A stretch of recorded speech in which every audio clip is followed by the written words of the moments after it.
Ang tsismis ay pawang katotohanan lamang na pwedeng dagdagan at binabawasan. Ngunit ang tsismis din ay dapat mong ilugar, lalo na kung wala ka sa sarili mong bayan, na huwag makialam ng buhay ng iba dahil hindi mo na yan problema.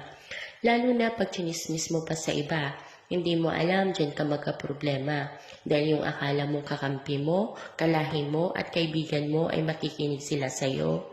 Yung pala, tatraidorin ka lang nila dahil may lihim na galit at inggit sa'yo. Kaya dalawa lang naman ang ibig sabihin yan. Kaya huwag magtitiwala ni numan. Kung meron kang nalalaman, mas mainam na sarilihin mo na lang kaysa sa huli ikaw pa ang mapasama dahil hindi mo may pagkakaila na may mga taong sipsip sa iyong paligid na gustong pumapil. Kaya ingat-ingat lang sa taong pinagkakatiwalaan para hindi mapahamak at makasuhan.